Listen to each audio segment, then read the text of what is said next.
right, viewers and listeners, welcome to the Point for today, Monday. It's the 9th day of January in the year 2023. And as I hinted to you earlier, I've got with me in studio none other than my good friend, Dr. Terrance Walters. Happy New Year to you, Doc. Well, Happy New Year to you, and thank you very much, sir. Okay.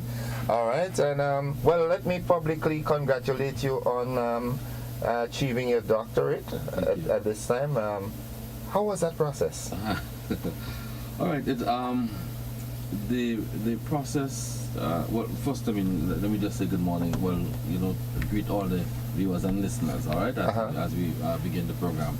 And so, yes, the process to achieving the PhD, it was challenging, I must say. Okay. So it was very challenging because, in terms of working, studying, having a family, and all of that, so there are challenges there, financially and otherwise. So it was challenging because the process is very rigorous, and you have to really dedicate a lot of time, a lot of time to the studies. So it was challenging, but rewarding. It's worth it. Yeah, of it's course. Worth it. It's worth it. And I enjoyed the process. When I look back now, I say, well, it was really good. Yeah. You do another one. I will. Okay, tell you what, folks. For some reason, I am thinking and feeling that we're having a technical issue with one of the mics. Let's take a quick commercial break. We'll be right back after these messages. Don't you go anywhere.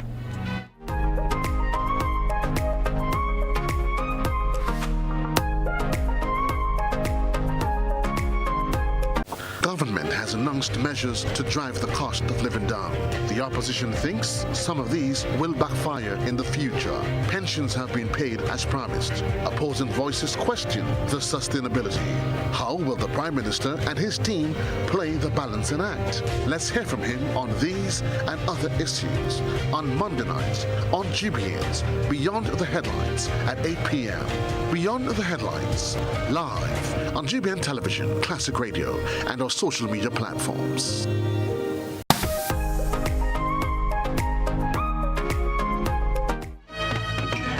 All right, welcome back, and yeah, that sounds more like it. So, Doc, we on. Right. Okay. So lovely. there we go. Lovely. There we go. All right. Now, NADMA. How's NADMA? How's NADMA doing? This is not your first stint at NADMA. Right. Okay. Yeah, so I was at NADMA and served as both deputy coordinator and national coordinator during the period 2009 to 2017. Wow. Okay. 8 years. So yes. All right. That's a long time. So yes, and then now I'm back as the national disaster coordinator from October 2022. Okay. How do you attain that position? Is it a recommended position, or you apply, or what? How do you become NADMA's coordinator? All right. So I guess there's the agency existing, and there should be a national disaster coordinator, deputy, and other staff. And if you are probably trained in the area, or you've done some studies, you have some exposure, some experience, then and they require a coordinator at the time, you apply, you get an interview, and then you are Yeah. Okay. And it's if you're the successful candidate. If you're the successful candidate. Yes. Okay. Yes. So remember, NADMA is a government department, so it's not a statutory body or a private entity. It's a government department. Also, it's like under one of the ministries. It's under the public service. Yes. All right. Yeah. Now, when people hear of NADMA, the first thing that comes to mind is hurricanes. Right. Is NADMA only about hurricanes? Not at all. Okay. Not at all. Well, you see, that's one of the main hazards that can impact us, hurricanes and storms. So I think it's for that reason, people, kind of once they hear NADMA, they think hurricanes.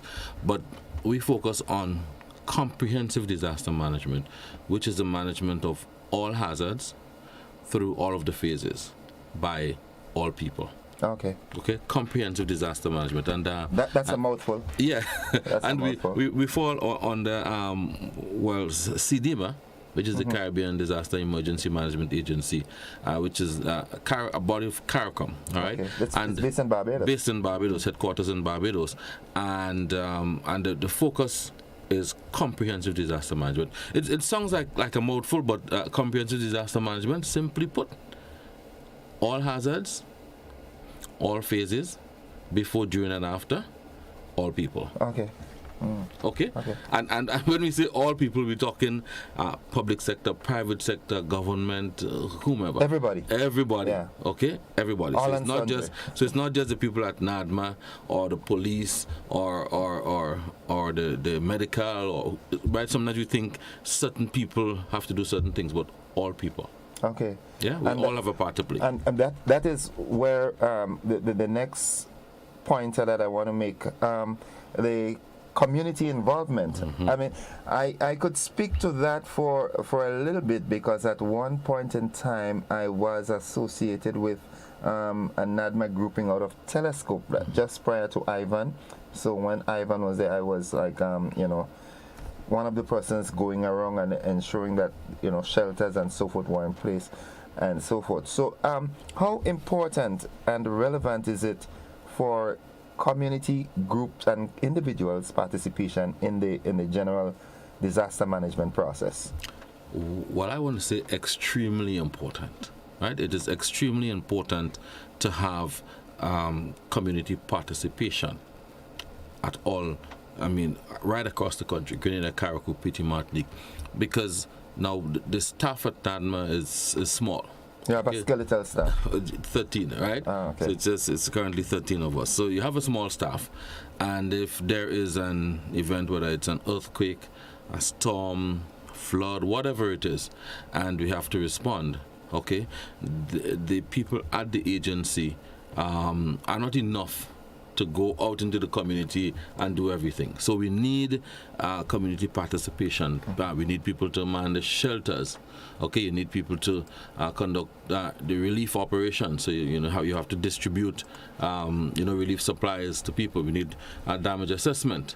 So there are a number of areas that we need volunteers across the country, okay, to participate in what is happening when we have to respond to any hazard. So it is extremely important for us to have community participation, people participating in the disaster management process across the country. And having community participation, is it basically a voluntary something, or is it a paid something? Right, it's voluntary, because I mean, for the number of volunteers that we need, all right, I don't know that the state will be able to pay all these volunteers on a continuous basis.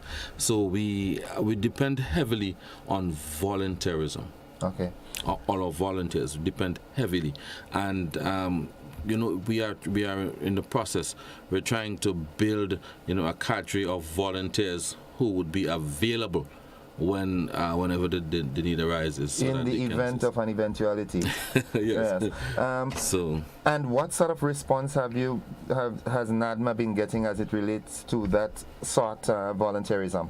We have had very good response over the years, I must say, and I want to say hats off to our volunteers, because quite a lot of them, when we call on them, right, we get good response, we get good participation, but there's more that we can do. There's more that we should do. Well, actually, and just to go back to last year, we were able to secure a project to implement a volunteer management system, because you can have volunteers, and if the volunteers are not, or if you don't have a proper management system, okay, you can lose people. Could be chaotic. Right, you lose people chaotic, over the years, and that people would become, less enthusiastic about what they're doing. So we have secured that project, which will be implemented in 2023, a volunteer management project. So we're hoping to strengthen the volunteer management system in Grenada. Okay. So you have a system where you know who the volunteers are, where they are, how to contact them, that kind of thing. But we have, over the years, had really good responses from our volunteers, and I want to thank them, because at each, we have 17 districts, okay?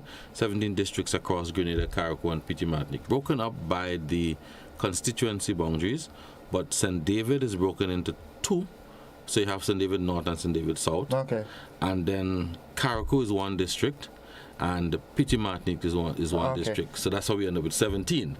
Okay, and each district has a coordinator, deputy coordinator, and then you have volunteers responsible for other areas: shelter, health, security, relief, and all of that. So there's a team in each district. All right, and so I mean I really want to congratulate them. We need to strengthen the teams. We need to do some more work with the teams to ensure that they're really ready and can function on their own. Because if for some reason a particular village or area is cut off, the team there should be able to function. Okay. Yes, should be able to function. Now, whereas we have already established the fact that it's the villages and so forth is primarily volunteerism. In a different dispensation, a couple of years back, I remember being on a team, and although we were not being paid, but there was a training component to it. That I remember at one point we had Mr. Colimo coming down from Barbados with a team from Sidima. Sidima, yeah. Yeah. And so whereas, okay, you might not be paid, but you can gain useful training and experience, right? That's right. There's a lot of exposure that we provide for our district teams and for our volunteers. So there's training in shelter management, initial damage assessment, and so there are various training components, okay, that you can become involved in, so it would enhance your capacity as a person. So even though you're no longer with the agency or with NADMA, but you can use those skills elsewhere. If for example you move to another country, whatever happens, right?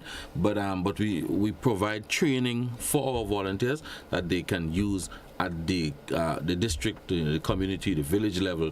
So we're happy to say that. Yeah, you want to get them involved, and even so. For example, there are times when we provide training not just locally, but the regional trainings, the international trainings, or opportunities, that we can send our volunteers. We have sent volunteers to trainings in the region and internationally. So we, as much as possible, try to provide as many opportunities for our volunteers across the country. Good.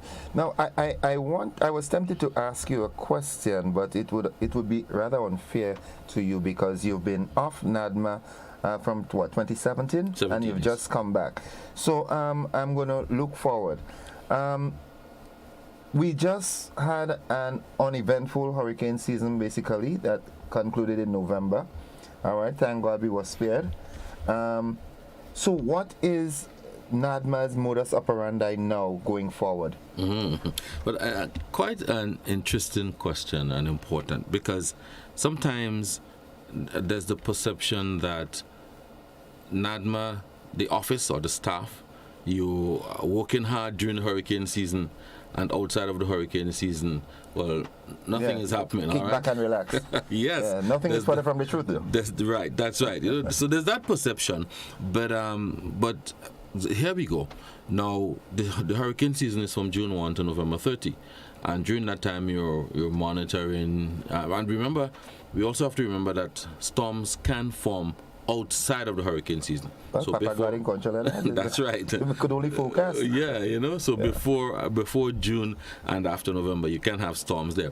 But so we during that time we're monitoring. If you have to activate for whatever reason, if there's a storm, if there's a strong tropical wave, a depression, whatever it is. So you're doing that during the hurricane season. But additionally, we're supposed to be ready for all the other hazards that can occur. All right, you can have. So let's go to St. Vincent. Remember, they had the volcano. Yeah. And during that time, they had the storm and they had flooding and they had different things happening. Right. So it's a multi-hazard environment we're talking about. And again, it's both natural and man-made. Man-made, yes. Right, natural and man-made. So we have to be mindful of all of that. So NADMA, during the hurricane season, we're doing those things, but outside of the hurricane season, from the time you get to the end of November, December into January, you're preparing for for June. The next hurricane June, season. yes. All right. So during December, my perception, all right, is that you allow the staff to, in December, relax a Kick bit, back a bit, yes. your vacation, that kind of thing. So get some rest and so forth, because we come back in January, and January right until June, we're working to prepare to ensure that things are in place. So, for example, you have shelter inspection to complete. So you have to inspect all the shelters to ensure that you have the list of shelters, approved shelters, ready for the 1st of June. So people know these are the shelters, right? These are the emergency shelters. And then you have to provide training. You have to ensure that you have all your shelter managers in place. Okay, you have to ensure that happens. Then you want to have things like a disaster awareness quiz, public education and information. You want to have a disaster awareness month. Then you want to have at the start of the hurricane season, you do a press conference. Okay, this is the forecast for the season. This is what we expect. How people get. So it's a lot of work between January and May to get ready for June 1st. So yeah. How networked is NADMA from a regional perspective? Do you relate with other organizations like NADMA throughout the region and even further internationally? Oh yes, certainly. So there is, we spoke about CDMA, and CDMA has 20 or 21 participating states. So all the disaster coordinators from these countries, we meet from time to time. So there was the Comprehensive Disaster Management Conference in Barbados in December, right? So all of the coordinators were there for that, and then we have like a technical advisory committee meeting, which is made up of all the heads of the various disaster management offices across the region. So we meet once a year, right, to look at plans and programs, and so yes, there is that cooperation, there is that collaboration among all the disaster management offices across the region, and then even there's some international connections also. Okay, folks, it's 20 minutes after 9 o'clock. I'm saying 8. All right, we take a commercial break. We'll be back after this, and please feel free to call in. You have any concerns or suggestions or anything that is related to what we're talking this morning. The number to call is 435-2041. We'll be back after these messages.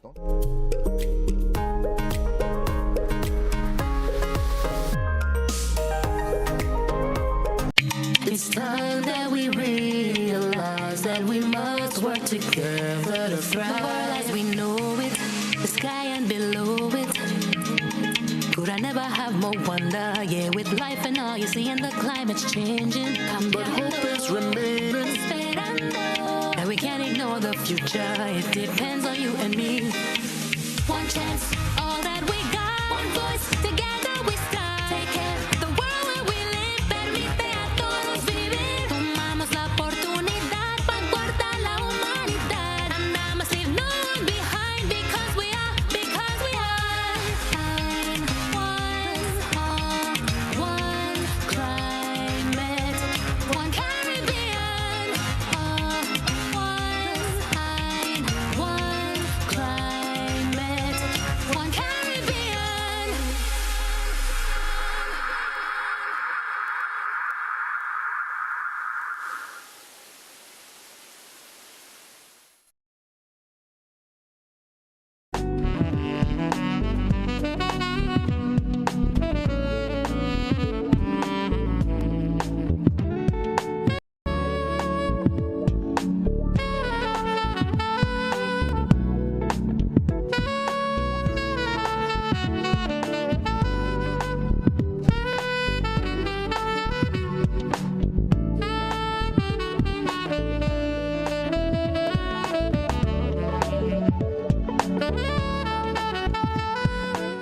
government has announced measures to drive the cost of living down. The opposition thinks some of these will backfire in the future. Pensions have been paid as promised. Opposing voices question the sustainability. How will the Prime Minister and his team play the balancing act? Let's hear from him on these and other issues on Monday night on GBN's Beyond the Headlines at 8 p.m. Beyond the Headlines, live on GBN Television, Classic Radio, and our social media platforms.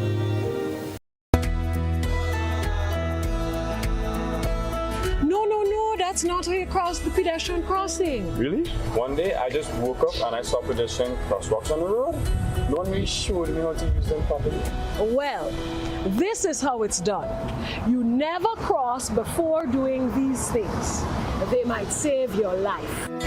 First, when you get to the crosswalk, you stop. You look left, you look right. If there's a vehicle coming, you put your hand out, making eye contact with the driver, indicating that you want to cross. And only when the vehicle comes to a complete stop, you quickly cross to the other side.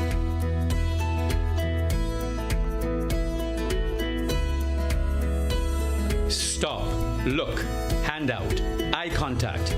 Wait for pedestrian to cross to the other side, then you happily continue on your journey. This message is brought to you by this group of insurance companies, the Traffic Advisory Body, and the Traffic Department.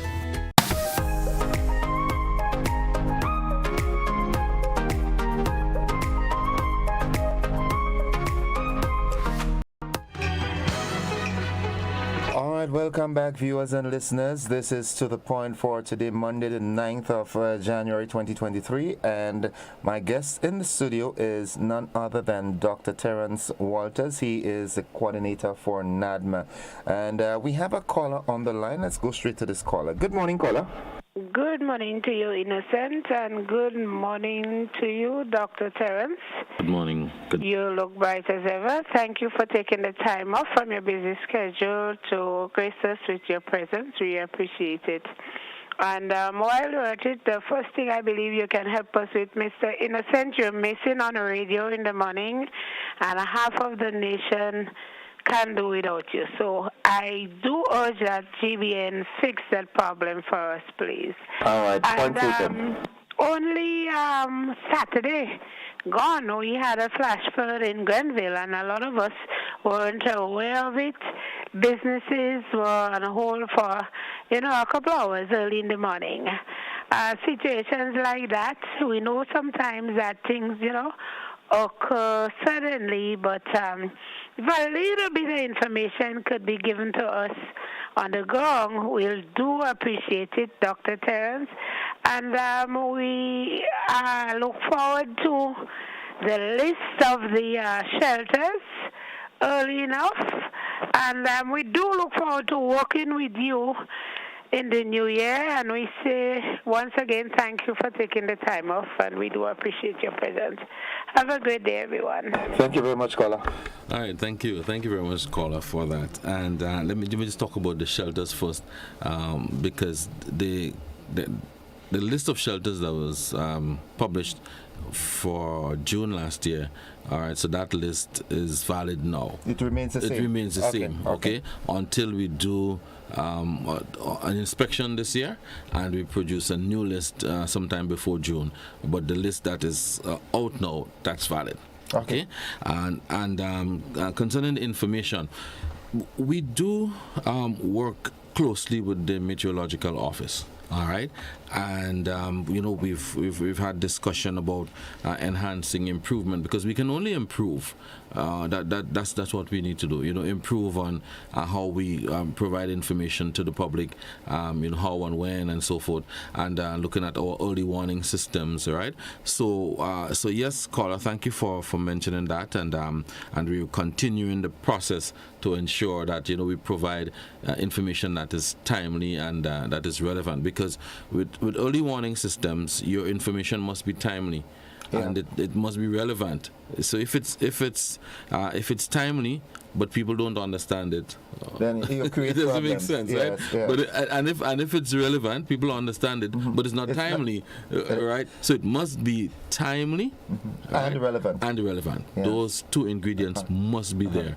All right. But again, we continue to collaborate with the meteorological office to enhance how we produce. So let me ask information. this: in this information age that we're in, how technological is NADMA in terms of keeping abreast with all the technologies that are available to disseminate information? Right, and we're working to improve and enhance that. We do have an IT officer on board who's working. So, for example, our website or Facebook page, we have a public relations officer, so we're able to get out information as quickly as possible.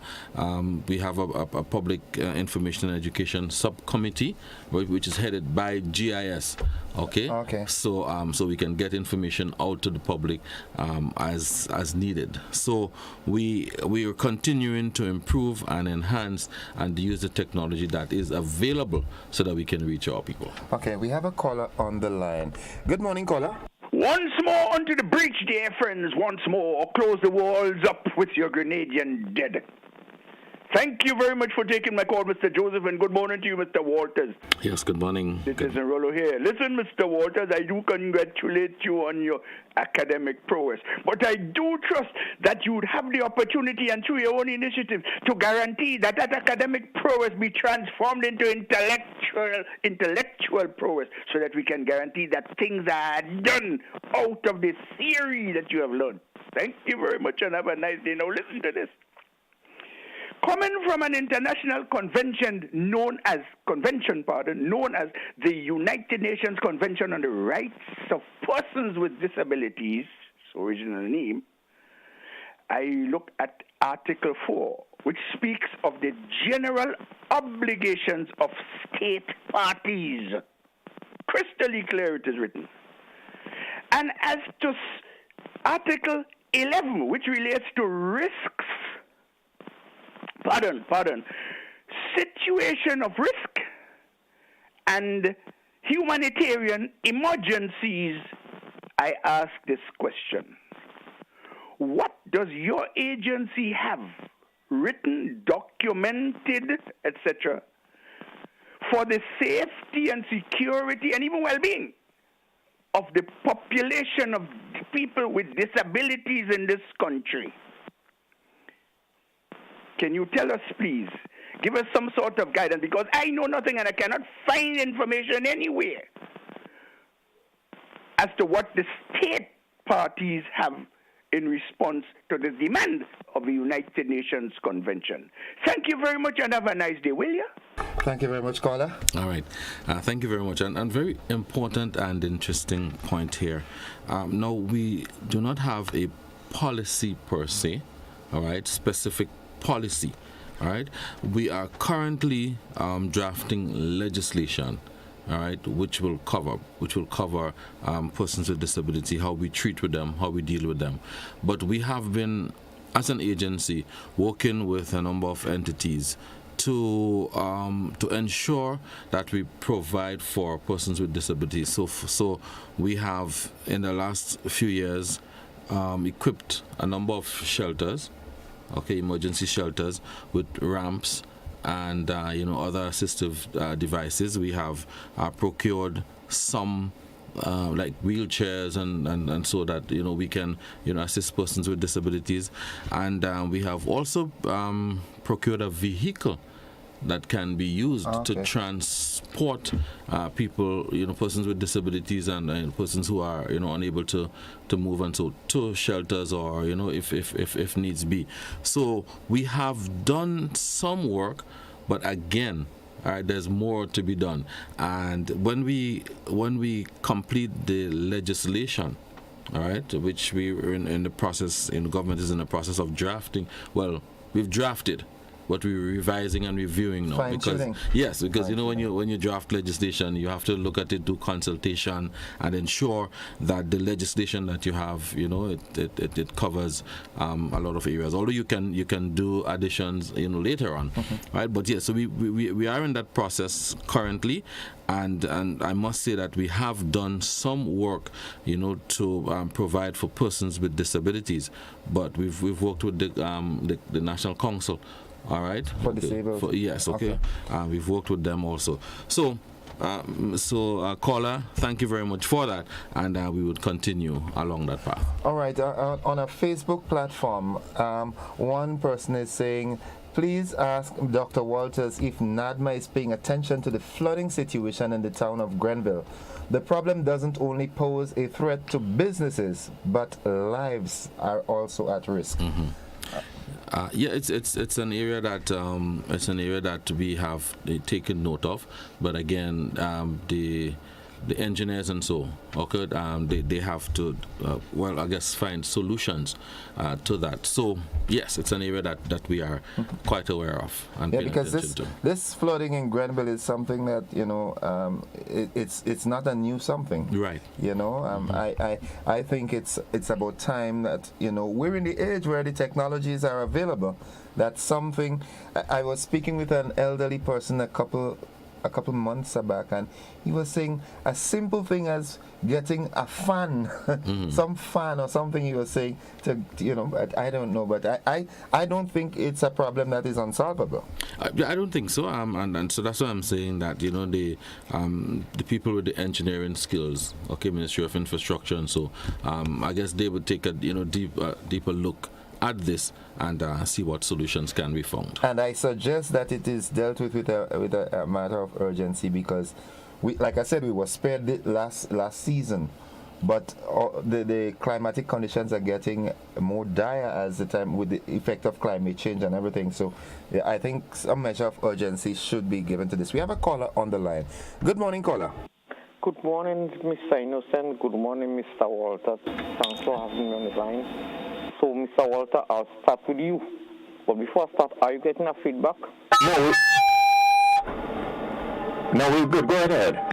All right. Yeah, okay. Well, Mr. Walter, I'll start with you. Concerning what Mr. Rulu said about the disabled, right? When those things happening, get them disabled in the shelter before 48 hours or 24 hours or whatsoever. Don't wait when the time come and people running, Get them in time. Whether you come or not, get them in time. But a lot of people ignore and say, you ain't come here. But that's not the point. Safety come before you ain't coming here, right? So that's how it is. And Mr. Walter, I have to ask you one question. You talk very right, and I like the way you talk. And the question I want to ask you, did you hear a thunder rule on Saturday morning in Grenada? Okay. All right, caller, that's it? Well, no, I just want to know if you heard the thunder rule, because I hear you say, you have to start preparing from January, and it's unusual. I heard thunder rule twice, one in the morning and the last one was after 12, around about 12:15. So then, and it's unusual. I never heard that yet. So I don't know if it's climate change or what. So after a word from Mr. Innocent, in place of Mr. Joseph Cado, back to you on there. Thank you very much, caller. You heard the thunder? I didn't hear the thunder. Yeah, I heard it. I know. People said that they heard it, right? Yeah, I heard it. I don't know. Probably I was sleeping or something, right? But I did not hear the thunder, right? I know. There's the raining and all of that. So and he did mention about so as to not confuse it, we're not saying that you have to start preparing from January. right, what we're saying is that at the agency, all right, when you get out of the hurricane season, right, you use the next 6 months to prepare. So what we're doing from January, go all the way down, right? We're doing our internal preparations and all of that. Yeah, but the general population should be prepared at all times, year round. At all times. Okay. Yeah. Now, having said that, what is NADMA's strategic focus going forward now? All right, so we have a 5-year country work program that provides guidance for what we do at the agency, and the strategic areas. So we're looking at improved capacity to reduce risk. All right, so what's the capacity? So do we have legislation in place? Do we have a country work program? Do we have the various policies and plans? Is the office strengthened, right? Your office, do you have staff? Do you have adequate transportation? Do you have a budgetary allocation to run the office? Do you that kind of thing, right? So that's the improved capacity for to reduce risk. Okay, Dr. Walters, just pause. Don't stop. Yeah, okay. I'll pause you. So that's the first area. Go ahead. Let's go back to the. Good morning, caller. Yeah, good morning, Innocent, and good morning, Dr. Walters. Yes, good morning. I'm always encouraged when we're having conversation on disaster issues, because this is something that is really taken for granted right across the board in this country. A few things, Dr. Walters. One is, can you tell us the kind of legislation that is coming? I mean, I don't mean the details because I'm not too sure. I heard the Prime Minister make mention of that in his budget speech. That is one. Secondly, and I'm asking that this question around a lot of what transpired in the budget situation. In the context of the change in how we do the debushing situation, we're going to best now. Is NADMA have any intention of interacting with the various state agencies to ensure that part of our readiness had to do with mitigation, which involves not doing things that would endanger us in the future, and also ensuring that we give equal attention to both mitigation and adaptation. And in relation to some of the issues with people with disability, I know this is a lot. When we talk about people with disability, we mainly seem to be focusing on people with a physical disability, but we have people with emotional, mental, and we need to factor that in when we're doing things, And many of times, those things are not taken into consideration, partly because people with disability are hardly consulted. I mean, you might consult an organization, but the people with disability are much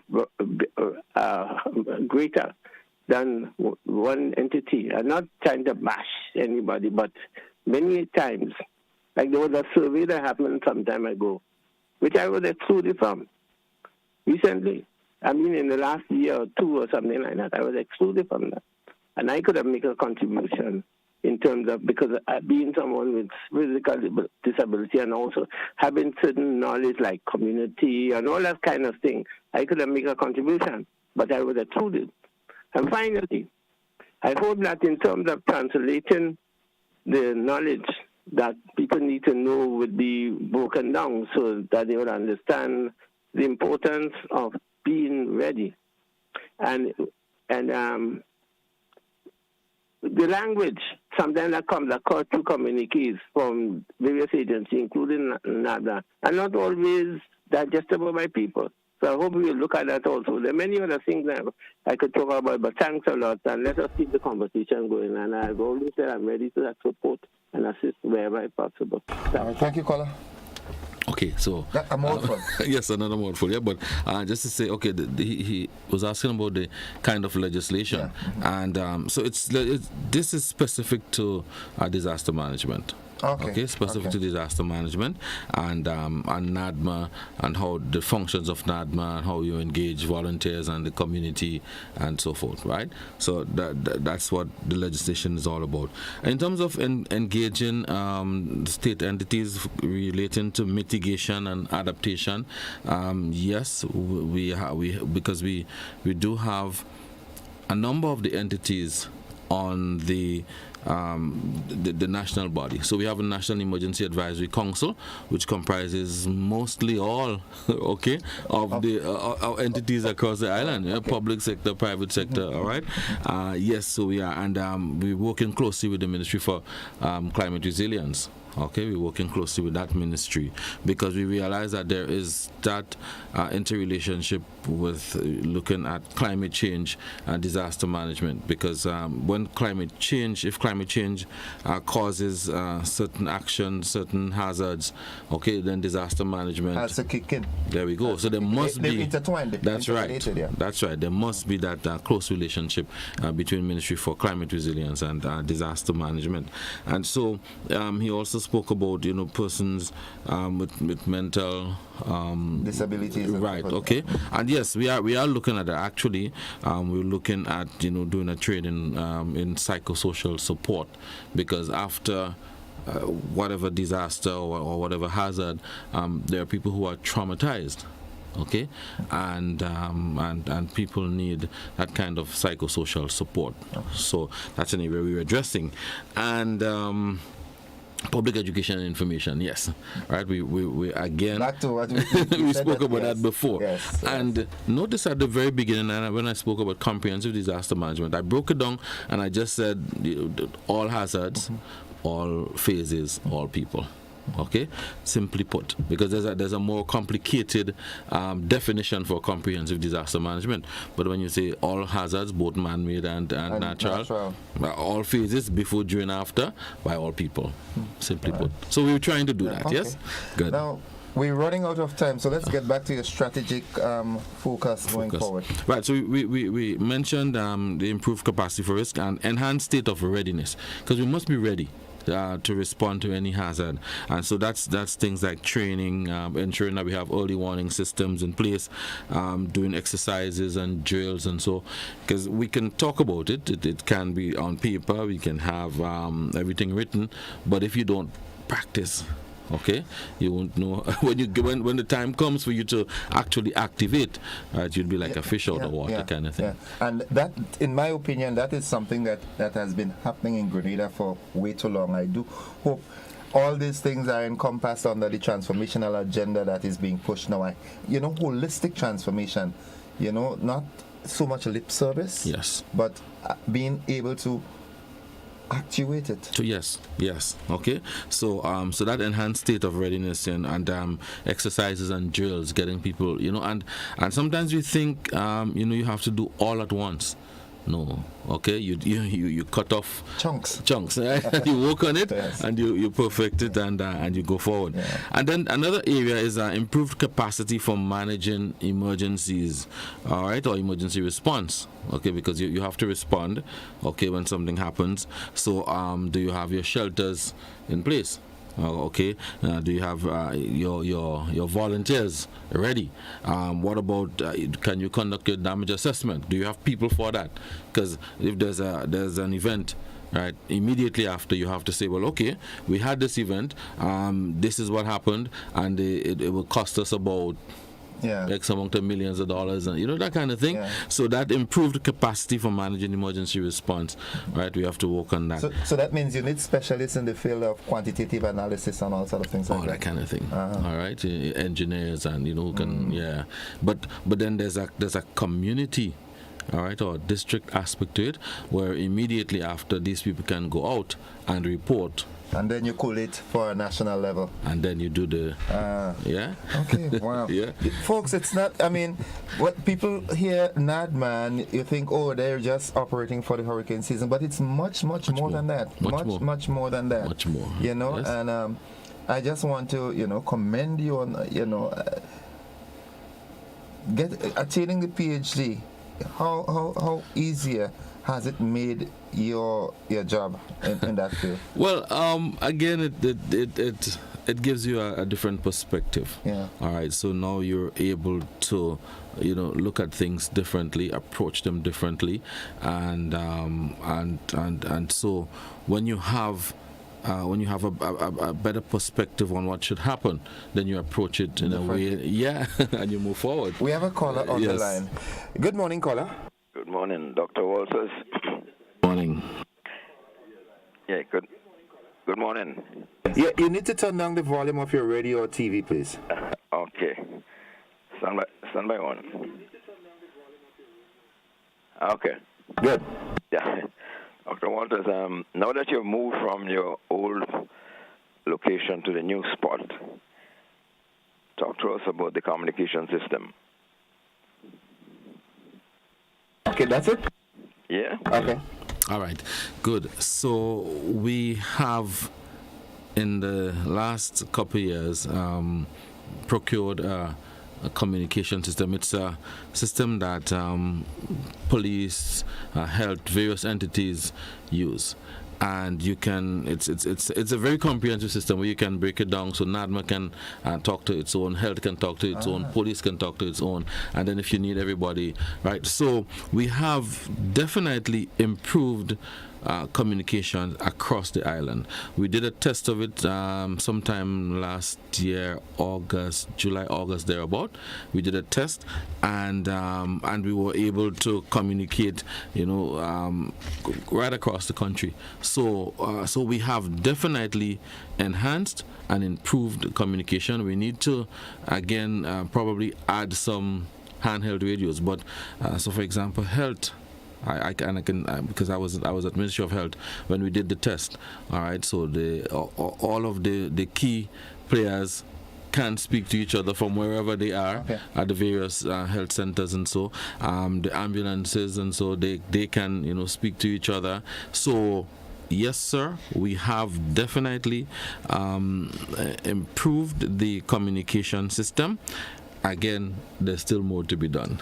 All right, but we're better off. A question right I want to ask. I am hopeful that all that we're talking there, Carriacou and Pitimatnik are included in this, right? Of course. Yeah, in terms of your representatives and the networking up there. Yeah, I have since coming back into NADMA, I visited Carriacou and Pitimatnik with the head of CDMA. Okay, so I took the head of CDMA to Carriacou and Pitimatnik to do a tour of the facilities, and interestingly, she was saying that it gave her a better perspective of the countries that have multi-island, right, that operate in a multi-island environment. All right, so she made that point. And then I have also visited Carriacou and Pitimatnik with the permanent secretary responsible for disaster management. So at least so the permanent secretary knows what the facilities are, because if you don't know and I come to you and I say, well, this is what I want, you don't have a good visual appreciation for it. So I have done that, and I plan to pay several visits to Carriacou and Pitimatnik during this year. Okay, and one quick question before we take, as a matter of fact, let's take that call. Good morning, caller. Good morning. Just an observation. It seems as if NAGMA does attract a lot of doctors. So, Dr. Walters, I do hope that the outgoing committee and Dr. Gawe could work together, all hands on deck, for the good of this country. God bless you. Have a great day. Thank you, caller. All right. Thanks. Okay, right. So thanks for the contribution, caller, and we hope to work with everyone to ensure that we enhance and improve disaster management across the country. Yeah. So we were talking about Carriacou, but as we wrap up that, because I must say that Carriacou and Pitimatnik, quite integral, quite important. Are you satisfied with what you saw up there in terms of the preparation and readiness? Yeah, and I must say that so for example, the new building that we have at Montgelou, Carriacou has a building of that same design with a warehouse also. Okay, so yes, there I am satisfied. Okay. We can do more. Well, right? Of course, we can do more. There's always room for improvement. That's what we aim to do, right? That's what we aim to do. But I just wanted to give the last strategic area, strengthened recovery capacity, because when something happens, we need to recover, right? That process after. So we're looking at relief management and psychosocial support, things like that. So these are the areas that we're going. The strategic big areas that we're going to focus on for this year. And one of the things is that we are working also to prepare a new 5-year country work program beginning January 2024. We're looking at new focus which will integrate the whole issue of climate change even more in that work program. All right, 9 minutes on to 10 o'clock. Folks, we take a commercial break. We'll be back after these messages. Stick and stay with us. Don't you go anywhere.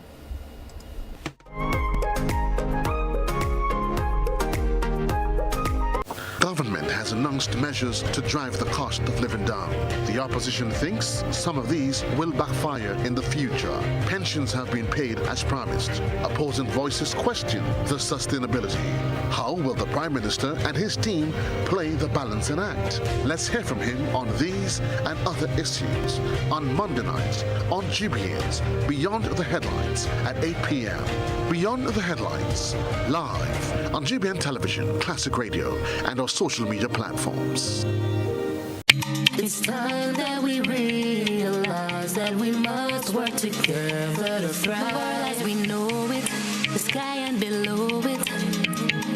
Could I never have more wonder, yeah, with life and all you see and the climate's changing. But hope is remaining. And we can't ignore the future, it depends on you and me.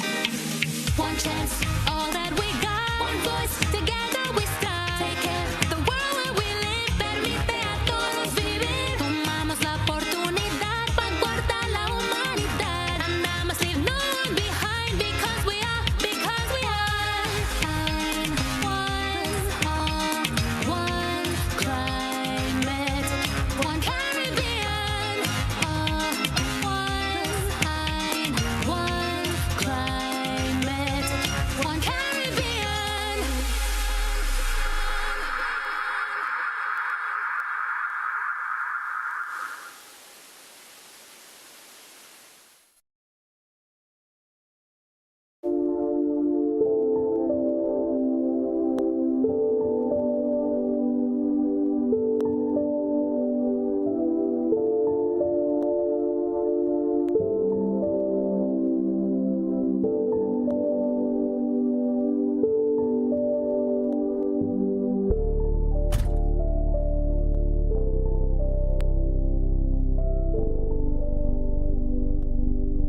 I can't wait to see my granddaughter.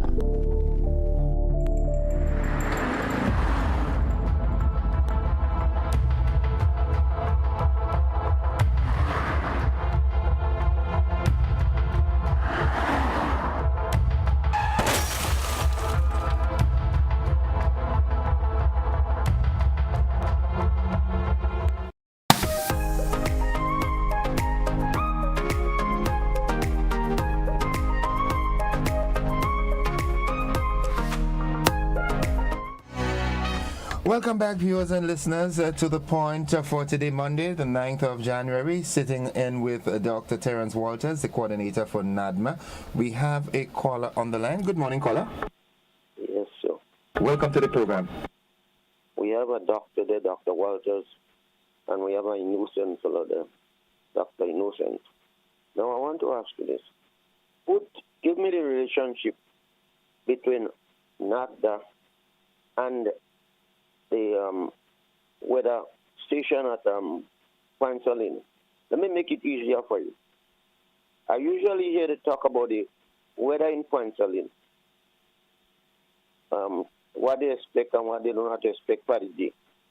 Now I'm asking myself, tell me the relationship between the weather in Pansalin and the weather of the country. Does that mean to say the weather in Pansalin is the same as the weather in the country, or do we have different things? When you say the country, what do you mean? You're talking the rural communities? Whole country. Okay. The weather of Pansalin is, to me, is not the weather of the country. So when you talk about the rainfall in Pansalin, you're talking about rainfall. When you're talking about the sunshine in Pansalin, you're talking about the sunshine in Pansalin. So I want to know if there is a difference between weather and climate. Okay, thank you, caller. Well, yes, there's a difference between weather and climate. Weather is what occurs currently. Climate is the long term. In terms of the Met Office, sometimes they report, okay, at Point Celine, this is what is happening, but they're monitoring what's happening around the country. So they have, like, different weather stations. Right? There's one in Mali. There's one, different places, right? Collecting rainfall, but they won't give you 30 different locations. You understand? Right, yeah. So they will just tell you what's happening at Point Celine, and the weather when they give a weather forecast, it's for the country. All right. Now remember, weather again is not an exact science. No, it's not. Okay. They may give you the weather forecast at 12, but along the way between 12 and 6, right, the conditions change. So you may have some changes occurring there. You may get more than or less than what was forecast. And ever so often when that happens, I say this is where God shows that, hey, are they trying to predict me? This is sun, take rain. Take rain, right? But yes. So again, they give the forecast based on the conditions that exist at the time.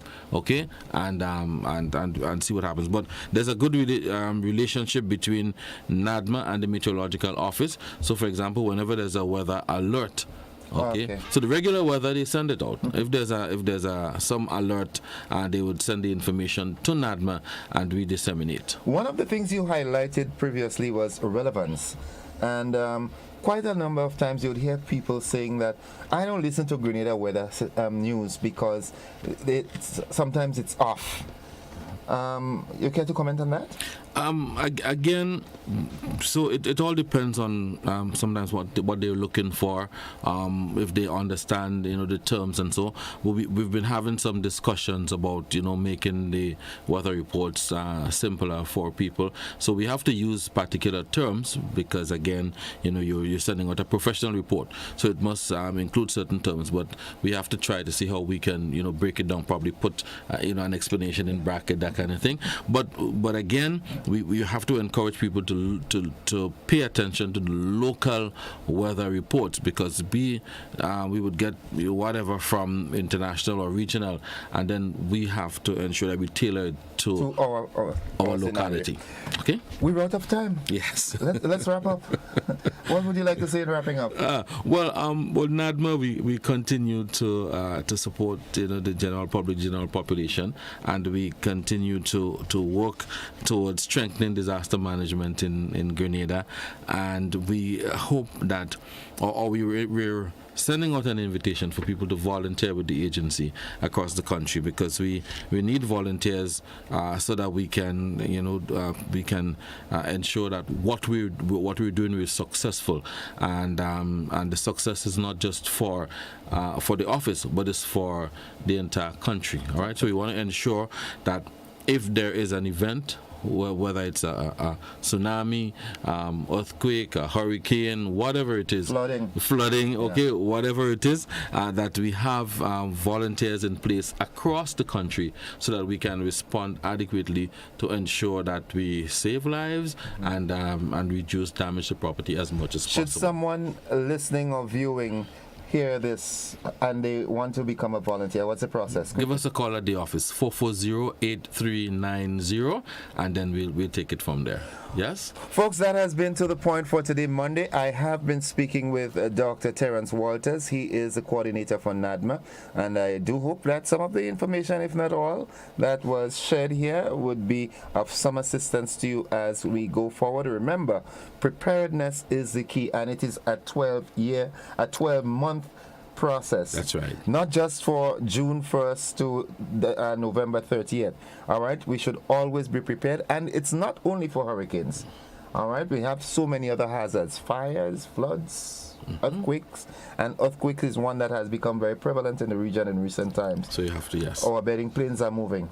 So, yes. We have volcanoes. Remember, we have Kikum Jenny that we have to monitor, so good. It's quite a lot. All right, so folks, that's it for To The Point. Thank you very much for participating. It's been a pleasure. Until another one, have a good one.